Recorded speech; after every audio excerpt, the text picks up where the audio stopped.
तो दोस्तों रुद्रप्रयाग हम पहुंच गए और सबसे बड़ी बात यह है कि रुद्रप्रयाग का बाईपास ओपन हो गया है, पुल खुल चुका है। सामने जो आपको टनल दिख रही है, आने वाले टाइम में बद्रीनाथ जी जाने के लिए हम इस टनल से सीधा चले जाएंगे। रुद्रप्रयाग से लेकर गुप्त काशी यानी कुंड तक बता रहा हूँ मैं आपको। रास्ता इतना बढ़िया बना हुआ ना, कुंड पहुँचने वाले दोस्तों। और मुझे एक नया चीज़ देखने को मिल रही है कि पुल दिखाया नया ना। देखिए फिलहाल कुंड में हम, और ये वाला पुल जो था ना, ये बंद था पिछली बार और बहुत टाइम के लिए बंद हुआ था, और अब ये नया पुल बन गया है। तो अब यात्रा में कोई जाम नहीं लगने वाला, बढ़िया हो जाएगा काम।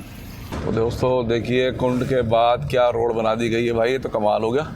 तो भैया गुप्त काशी हम पहुंच गए और वाकई में कमाल हो गया भाई। रोड का तो एक सिंगल गड्ढा नहीं गई भैया। इस पॉइंट पे पिछले 4 साल से काम चल रहा था, 4 साल से इसको चौड़ा करने का, और फाइनली ये चौड़ा कर दिया गया है। शानदार हाईवे के साथ, मतलब दिल की तसल्ली वाला हाईवे मिला है पूरा, ऋषिकेश से लेकर यहाँ तक। तो नमस्कार दोस्तों, एक बार फिर से स्वागत है आप सभी का हमारे चैनल मट्टू 2664 पे। आशा करते हैं आप सब बहुत अच्छे से होंगे। तो एक बार फिर से हम लक्ष्मण झूला के पास से निकल रहे हैं और बढ़ रहे हैं आगे तपोवन के लिए। और आज जो हमारा ब्लॉग है दोस्तों, वो है ऋषिकेश से लेकर और सोनप्रयाग केदारनाथ जी का। तो लास्ट ब्लॉग जो हमने बनाया था, वो बनाया था ऋषिकेश से बद्रीनाथ जी तक का, जिसके 2 पार्ट थे और तीसरा पार्ट था औली का। तो वो हमने बनाया था अंधेरे में, उस समय थोड़ा रोड पे रोशनी कम थी। हमने सोचा अब जब हम आपके लिए केदारनाथ जी का ब्लॉग बनाएंगे तो ये जो पैच है देवप्रयाग तक का, इसको दिन में कवर करेंगे, जिससे कि जो मेरे भाई दिन में निकलेंगे तो उनको भी एक आइडिया लग जाए। फिलहाल 6:27 का समय हो रहा है और हम तपोवन के पास यानी लक्ष्मण झूला क्रॉस कर चुके हैं। तो आज आपको आइडिया लग जाएगा कि दिन में इस रूट की क्या कंडीशन है फिलहाल। तो दोस्तों लास्ट वीडियो जो थी हमारी ऋषिकेश से बद्रीनाथ जी तक की, उसमें मैंने आपको ये पूरा रूट दिखाया था, क्योंकि केदारनाथ जी और बद्रीनाथ जी का जो रूट है वो रुद्रप्रयाग तक सेम रहता है, और रुद्रप्रयाग के बाद ही दोनों रास्ते एक दूसरे से जुदा होते हैं, मतलब अलग अलग दिशा में मुड़ते हैं। तो आपको बताना चाहूँगा, रुद्रप्रयाग के पुल का, बाईपास के पुल का चल रहा था काम, जिसके लिए 1 वीक के लिए बाईपास किया गया था बंद। तो अब देखते हैं कि वो भी खुला है या नहीं खुला है। आज उसकी भी स्थिति हमें पता चल जाएगी। तो गौरीकुंड दोस्तों 200 किलोमीटर है यहाँ से, और हमें जाना है 195 किलोमीटर सोनप्रयाग तक। तो आप लोगों को बताना चाहूँगा, यात्रा 2025 के शायद रजिस्ट्रेशन ओपन हो गए हैं, तो आप लोग भी अपने रजिस्ट्रेशन वगैरह कर सकते हैं। मैंने वीडियो में देखा था एक भाई की, उस पर लिखा हुआ था कि भाई रजिस्ट्रेशन ओपन। यहाँ से राइट आप नीलकंठ महादेव जी के लिए जा सकते हैं। आपको बताऊं भाई कि कैमरे वगैरह लग गए हैं, तो स्पीड को ज़रूर लिमिट में रखना अपनी ना, वरना आपका चालान कट जाएगा। तो जैसा कि मैंने लास्ट वीडियो में बताया भी था आप लोगों को कि भैया ये रास्ता जो है थोड़ा सा 82 तक स्लो है, उसके बाद तो ठीक है। तो आज दिन में भी देखते हैं इसकी क्या कंडीशन है। उस दिन हम भी अंधेरे में निकले थे और 82 जब पहुँचे थे तभी हल्का हल्का दिन निकला था।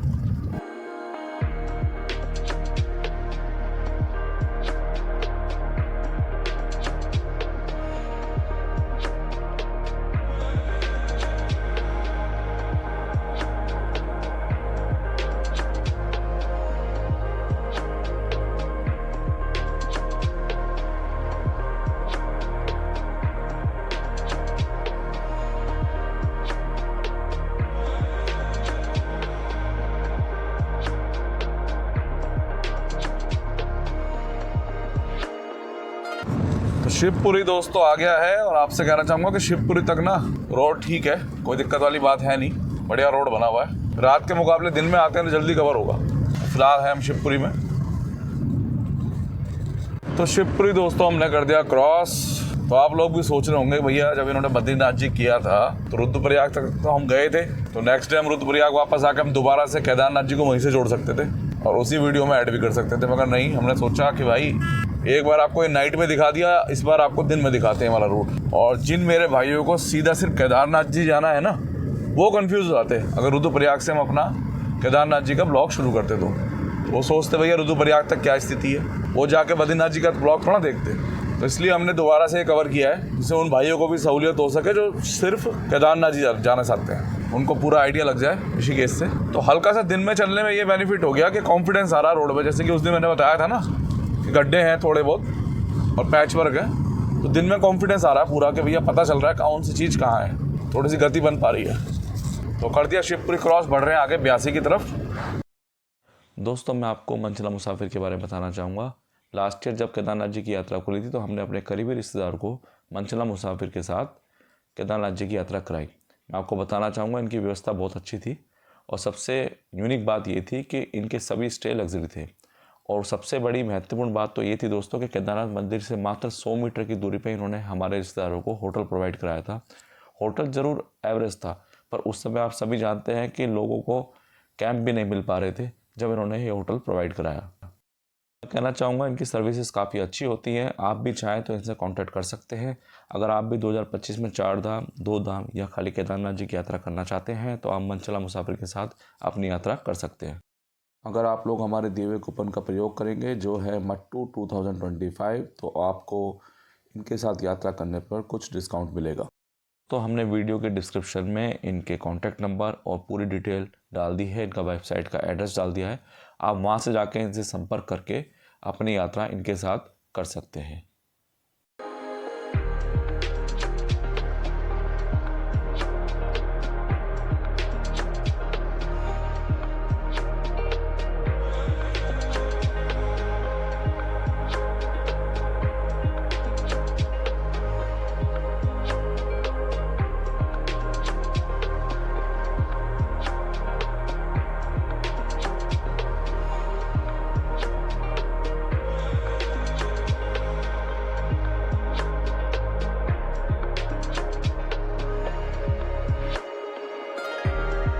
दोस्तों व्यासी हम पहुंच गए और हमें आज लगे व्यासी तक पहुंचने में 32 मिनट। और ये है व्यासी का दिन का नज़ारा।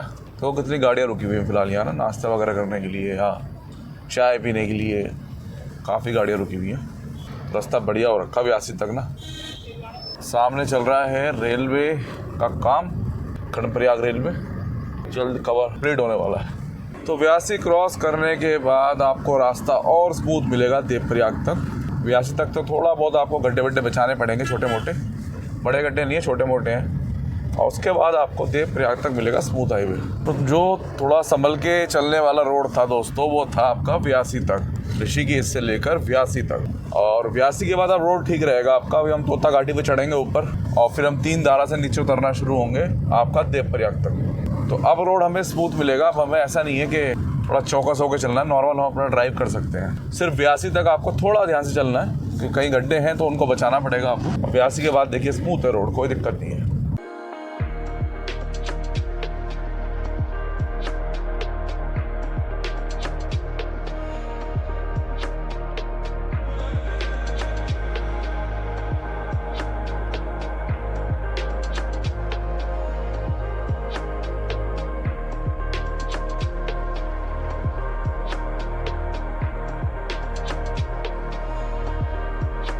तो व्यासी के बाद से आपको देखिए रोड ऐसा मिलने वाला है, कितना बढ़िया रोड है।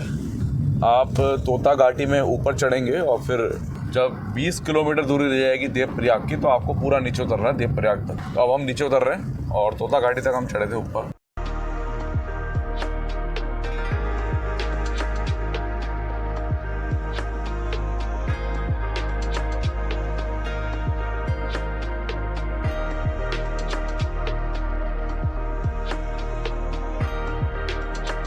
तो फिलहाल हम आ गए हैं 3 धारा। ये मोड़ बड़ा खतरनाक है। आपने हमेशा जब भी यहाँ से गुजर रहा है ना 3 धारा से, तो इस मोड़ का ज़रूर ध्यान रखना। बड़े एक्सीडेंट होते हैं, तो बड़े एक्सीडेंट, तो आपने रखना ध्यान इस चीज़ का। हर तरह की व्यवस्था से लैस 3 धारा। प्रयाग दोस्तों हम पहुँच गए और हमें लगा पूरा 1 घंटा 24 मिनट देवप्रयाग तक पहुँचने में। और आपको ज़रा माँ गंगा के दर्शन कराता हूँ। दोस्तों ये है पूरा देवप्रयाग और वो नीचे घाट।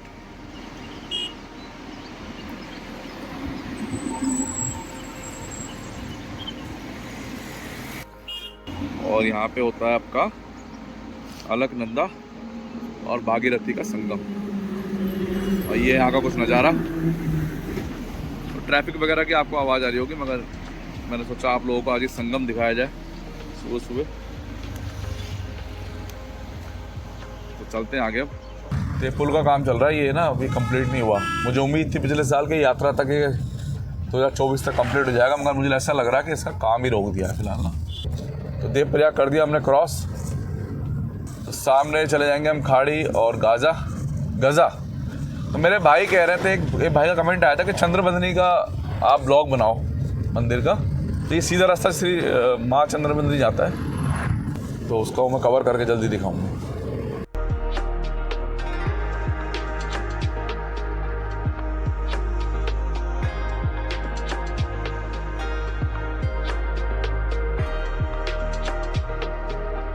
तो फिलहाल अब हम आ गए हैं देवप्रयाग श्रीनगर कवरिंग पैच पे। जैसे कि लास्ट वीडियो में भी मैंने कहा था कि अगर हम लेट हो जाएं पीछे देवप्रयाग तक ऋषिकेश से, तो ये पैच 35 किलोमीटर का, इस पर हम अपना टाइम कवर कर सकते हैं, क्योंकि ये सीधा सीधा है और इस पर कोई टूट फूट भी जल्दी से मिलती नहीं है। तो आज हम भी इससे अपना टाइम कवर करते हैं।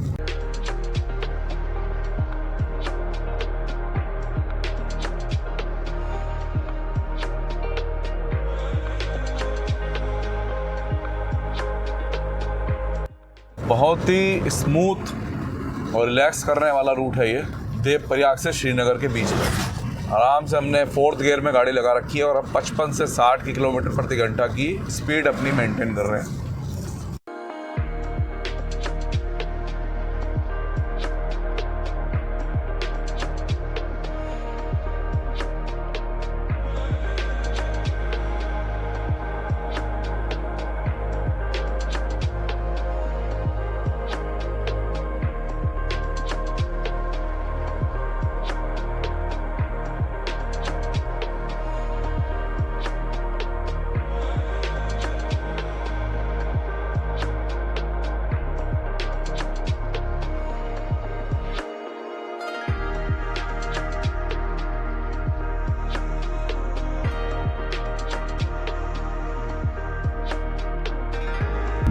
कीर्ति नगर पहुंच गए दोस्तों हम फिलहाल, कीर्ति नगर।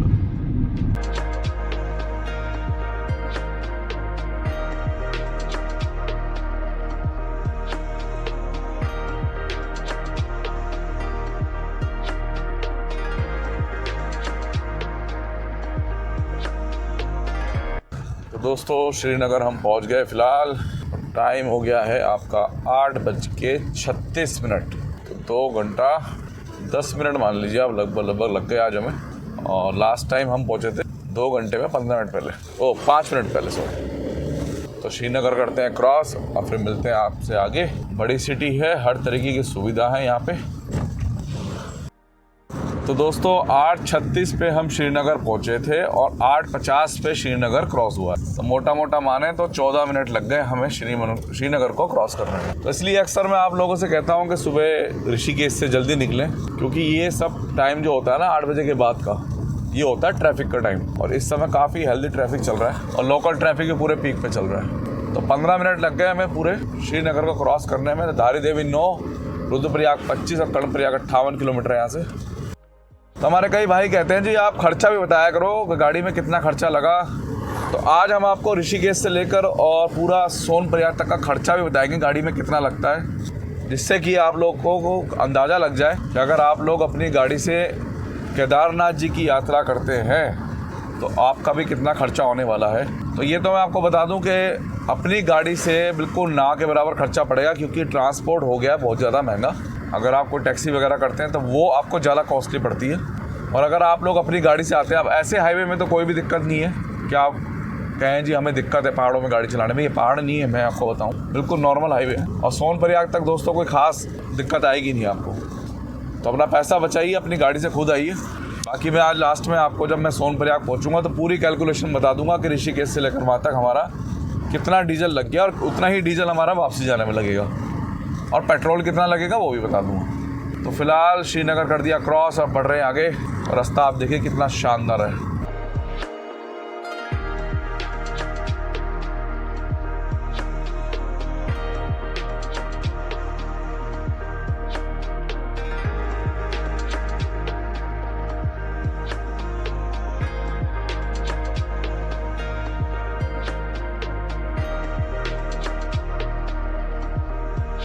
तो भैया श्रीनगर से लेकर रुद्रप्रयाग तक रोड अब पहले से ठीक हो गई है काफ़ी ना। और सिर्फ एक तो धारी देवी के बाद पैच आता है जिसमें काम चल रहा है, और एक आपका रुद्रप्रयाग से पहले जो टनल्स का काम चल रहा है वहाँ थोड़ा ट्रैफिक स्लो है। बाकी पैच एक ही आता है। तो पहुँच गए दोस्तों माँ धारी देवी मंदिर के पास। और देखिए दिन आज थोड़ा लेट चले हैं, 6:30 बजे के आसपास, तब भी हम 9 बजे ठीक यहाँ पहुँच गए हैं। यानी 2 घंटा 35 मिनट मान लो आप। ऋषिकेश से अगर आप ट्रैफिक टाइम में भी चलते हो तो 2 घंटा 35 मिनट में आप बड़े आराम से माँ धारी देवी पहुँच जाएंगे। अब माँ धारी देवी से लेकर और आपका रुद्रप्रयाग के बीच में एक तो पैच आएगा और एक आपका टनल वाला सीन आएगा। ये 2 ही प्रॉब्लम से, बाकी बिल्कुल स्मूथ बना हुआ है हाईवे ना। और ऋषिकेश से लेकर माँ धारी देवी तक हाईवे अच्छी कंडीशन में है फिलहाल।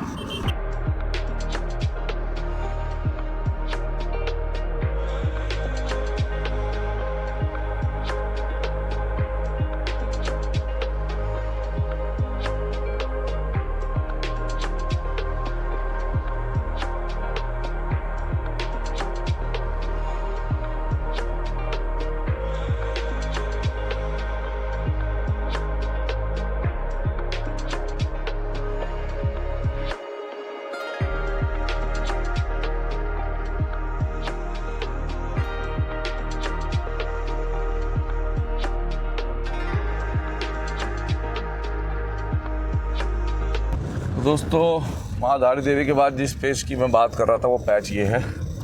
और ये ना पूरा जब से हमने ये रूट कवर करने शुरू किए हैं तब से ये पैच चल रहा है और अभी तक इसका कोई समाधान निकल नहीं पाया। बीच में 1-2 बार इसको चौड़ा किया गया, बरसात आई, फिर कटाव हुआ, फिर ये इतना छोटा हो गया। तो ये एक पैच यही है जो ज़्यादा स्लो है। इसके बाद जो टनल वाला है वो स्लो नहीं है, उससे तो फटाफट निकलेंगे।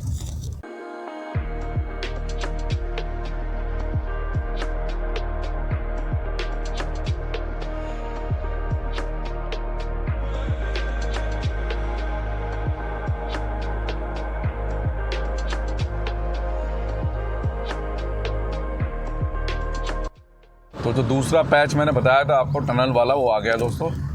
यहाँ पे चल रहा है कर्णप्रयाग रेलवे टनल का काम और इन टनल को बाईपास करने के लिए ये पुल बनाया गया था सामने, जो कि पिछले साल टूट गया। ये पुल टूट गया है, वरना तो अब तक हम इस पुल से लेफ्ट हो पल्ली तरफ शिफ्ट हो जाते हैं।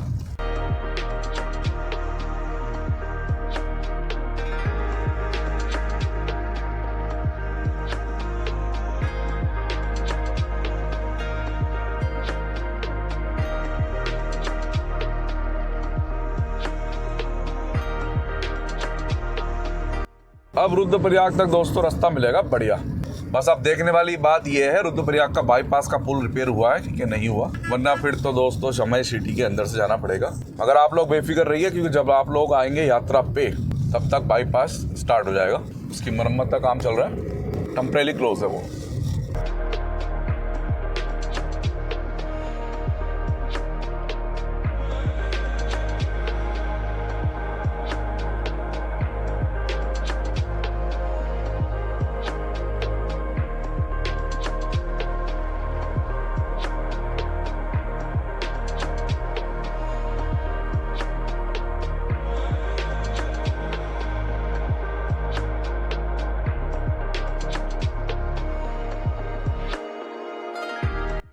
तो दोस्तों रुद्रप्रयाग हम पहुंच गए और सबसे बड़ी बात यह है कि रुद्रप्रयाग का बाईपास ओपन हो गया है, पुल खुल चुका है।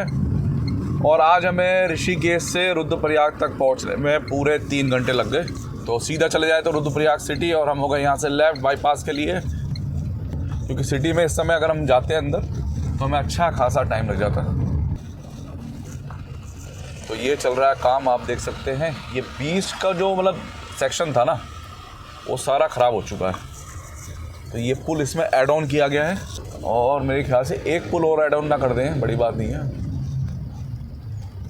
ये ऐड ऑन है इसमें ना, क्योंकि ये पुल जहाँ सड़क से जुड़ा हुआ था वो सड़क हो गई गायब। इतना गैप हो गया जितना लोहे का पुल है, देख लीजिए आप कितना बड़ा गैप हो गया।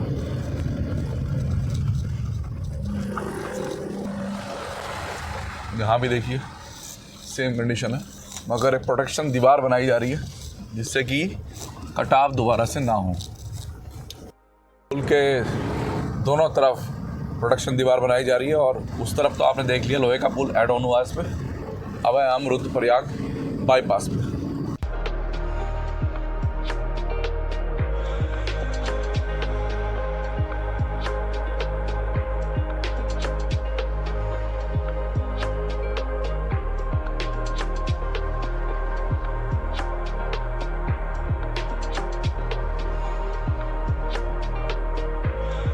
सामने जो आपको टनल दिख रही है, आने वाले टाइम में बद्रीनाथ जी जाने के लिए हम इस टनल से सीधा चले जाएंगे।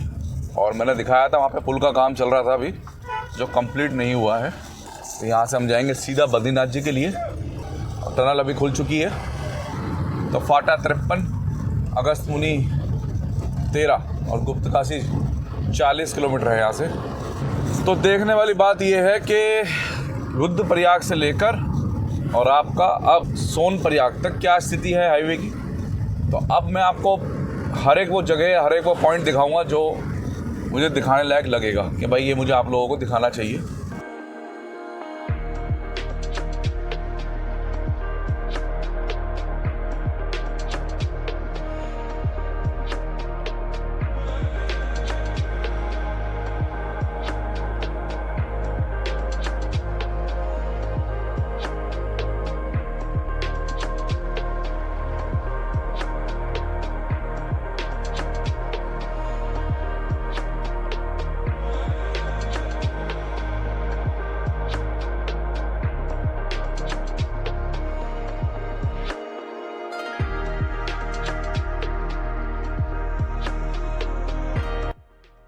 तो आप लोगों ने देखा, हमने स्टार्टिंग में एक ऐड डाला है मनचला मुसाफिर का। तो मैं आपसे कहना चाहूँगा कि आप लोग अगर चाहें तो इनके थ्रू अपनी बुकिंग कर सकते हैं। अगर आप अपनी गाड़ी से आ रहे हैं तो होटल्स वगैरह इनके थ्रू कर सकते हैं। और सबसे अच्छी बात जो कि मैंने वीडियो में भी कही है कि इन्होंने ऊपर तक कमरा प्रोवाइड करा दिया था केदारनाथ जी मंदिर से सिर्फ 100 मीटर की दूरी पर। तो इसलिए मैं कहना चाहूँगा आप लोगों से कि आप या इनके साथ अपना 4 धाम, 2 धाम या 1 धाम की यात्रा कर सकते हैं। और मुझे इनके रेट्स भी अच्छे लगे। तो हमारे कई भाइयों ने हमसे कई बार कह दिया कि भैया आप एक बार ना गंगोत्री से लेकर और केदारनाथ जी तक का रास्ता भी कवर करके दिखाओ। ये काम अधूरा है, इस साल कोशिश करेंगे पूरा करने की। तो वो रास्ता जो है ना, वो यहीं तिलवाड़ा में आके निकलता है। ऊपर से आपको दिख रहा होगा, ऊपर जो रास्ता जा रहा है ये वही रास्ता है जो केदारनाथ जी को गंगोत्री धाम से कनेक्ट करता है। कोशिश करेंगे इस साल पूरी कि आपको ये वाला रूट भी हम कवर करके दिखा सकें। तो सुबह सुबह अगर आप 10 बजे के आसपास यहाँ से निकलेंगे तिलवाड़ा से तो आपको थोड़ा सा स्लो मिलेगा ट्रैफिक। लोकल बंदे भी इधर से उधर जाते हैं अपनी जॉब में। तो यहाँ से लेफ़्ट होके जाएंगे दोस्तों हम गंगोत्री धाम। तिलवाड़ा कर दिया फ़िलहाल क्रॉस। रुद्रप्रयाग से लेकर और गुप्तकाशी यानी कुंड तक बता रहा हूँ मैं आपको। रास्ता इतना बढ़िया बना हुआ ना, बहुत बढ़िया रास्ता बना हुआ है। आप खुद देख सकते हैं क्या ज़बरदस्त रास्ता है। सीधा सीधा रास्ता है, ज़्यादा आपको घूमना फिरना पड़ता नहीं इसमें। 50 से 60 के बीच में अपनी गति रख के आप आराम से चल सकते हैं।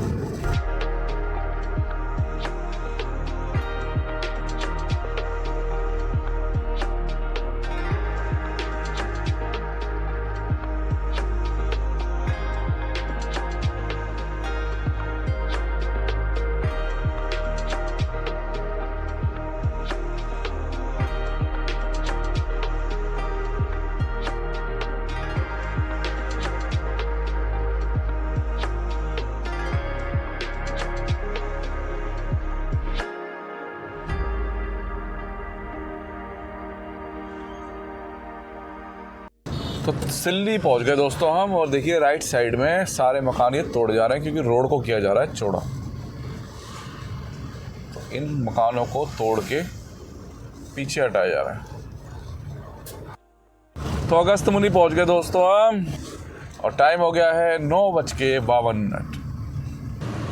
तो यात्रा हो चाहे यात्रा ना हो, अगस्त्यमुनि को क्रॉस करने में थोड़ा समय लगता है।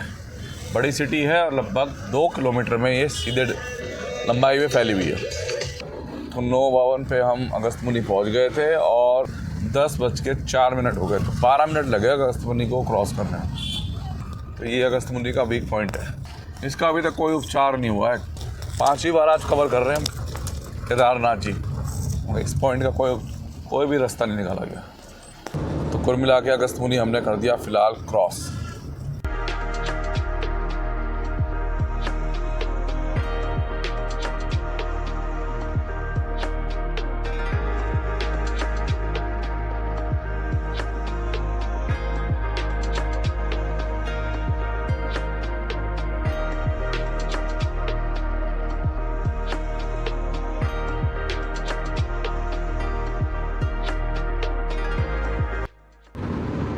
सामने व्यू देखो आप, कितने ज़बरदस्त है।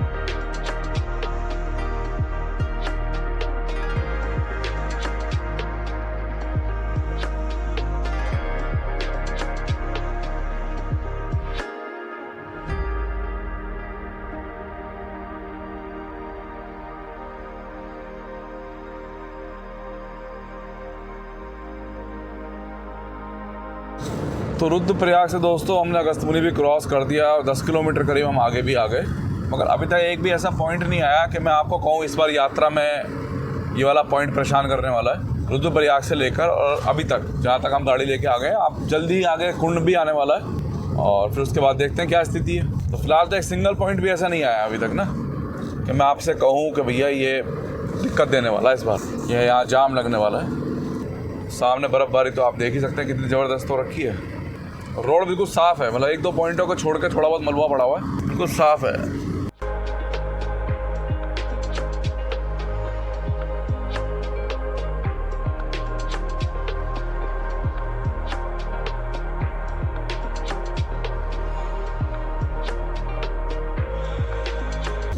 तो भीरी से फिलहाल हम गुजर रहे हैं। चौड़ा तो कर दिया गया मगर मुझे लगता है थोड़ा बहुत तो स्लो रहता ही होगा ट्रैफिक यहाँ पे।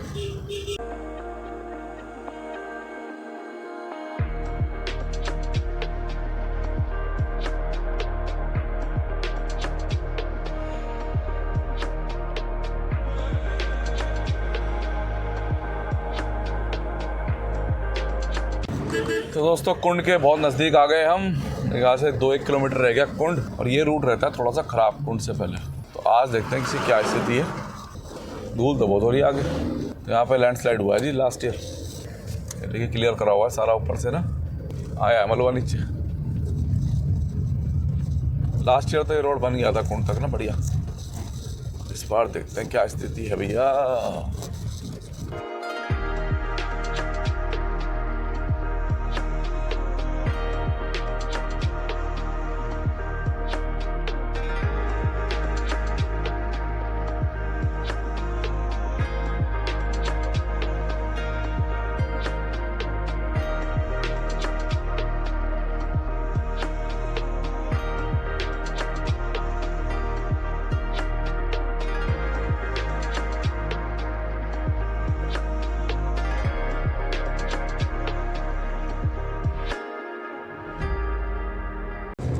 कुंड पहुंचने वाले दोस्तों, और मुझे एक नया चीज़ देखने को मिल रही है कि पुल दिखाया नया ना। देखते हैं कौन सा पुल है, वो कुंड वाला है या कोई नया पुल बना दिया है, अभी देखते हैं आपको बताते हैं। वही है, और देखिए हम पहुंच गए कुंड। तो कुंड पहुंच गए दोस्तों हम, और कुंड तक ही हमें लग गए पूरे ठीक 4 घंटे। तो हमें 4 घंटे लग गए यहाँ तक पहुँचने में। और वो सेकंड वाला पुल है वो नया बनाया गया है, और ये पुराना पुल है, ये पिछली बार हो गया था ख़राब। तो ये सेकंड पुल बनाया गया नया। और इस पुराने रूट का ये पुराना पुल जब बंद था तब गोलवर में आए थे, तो हमें यहाँ से एंट्री नहीं दी थी, हम पल्ली तरफ से घूम के गए थे। और अच्छा लग रहा है देख के कि उन्होंने एक नया पुल बना दिया है। तो फिलहाल कुंड में है, थोड़ा सा रुकता हूँ दिखाता हूँ आपको। तो देखिए फिलहाल कुंड में हम, और ये वाला पुल जो था ना, ये वाला ये बंद था पिछली बार और बहुत टाइम के लिए बंद हुआ था, और अब ये नया पुल बन गया है। तो अब यात्रा में कोई जाम नहीं लगने वाला, बढ़िया हो जाएगा काम। और ये रास्ता तो बना ही दिया था इन्होंने। तो इस पुल के बनने से बहुत ज़्यादा सहूलियत हो जाएगी दोस्तों, बहुत ज़्यादा। तो देखते हैं अब क्या स्थिति बनती है आने वाली यात्रा में। तो फिलहाल कुंड हमने क्रॉस कर दिया है, ये यहाँ का नज़ारा। तो ये वाला पुल काफ़ी टाइम तक बंद रहा था, 2-3 महीने तक, सब जानते हैं, और पल्ली तरफ से घूम के जाना पड़ रहा था हमें। तो अच्छा लगा देख के कि ये पुल तैयार हो गया है। तो दोस्तों देखिए कुंड के बाद क्या रोड बना दी गई है भाई, ये तो कमाल हो गया भैया। गुप्तकाशी हम पहुंच गए, और वाकई में कमाल हो गया भाई। रोड का तो एक सिंगल गड्ढा नहीं गई भैया। इस पॉइंट पे पिछले 4 साल से काम चल रहा था, 4 साल से इसको चौड़ा करने का, और फाइनली ये चौड़ा कर दिया गया है। दिल की तसल्ली वाला हाईवे मिला है पूरा, ऋषिकेश से लेकर यहाँ तक। मज़ा आ गया दोस्तों। सोनप्रयाग पहुँच गए हम। अब हम आपको सोनप्रयाग से लेकर गौरीकुंड तक का रूट दिखाएंगे। तो इस पुल की स्थिति इतनी ख़राब हो गई थी दोस्तों कि इसे बंद करना पड़ गया था फिलहाल ना। तो देखिए कितना नुकसान हुआ है। पहले रोड देखिए सामने से इधर सीधा आ रहा था और रोड चला गया नीचे पूरा टूट कर, ये ऊपर से आया पूरा। और अभी नई रोड निकाल रहे हैं जिससे कि इस साल की यात्रा सब चल सके। तो फिलहाल अब देखते हैं कि नेक्सॉन में कितनी ताकत है। बहुत सुना है इसके बारे में। आगे आ गए वो, वहाँ सामने पार्किंग बनी हुई थी, आपको पता ही है। उससे भी आगे ले आए गाड़ी हम। तो हम सोच रहे थे पार्किंग क्यों बनी हुई है, तो ये देखो इसलिए बनी हुई है। इसके नीचे से पूरा रोड गायब है।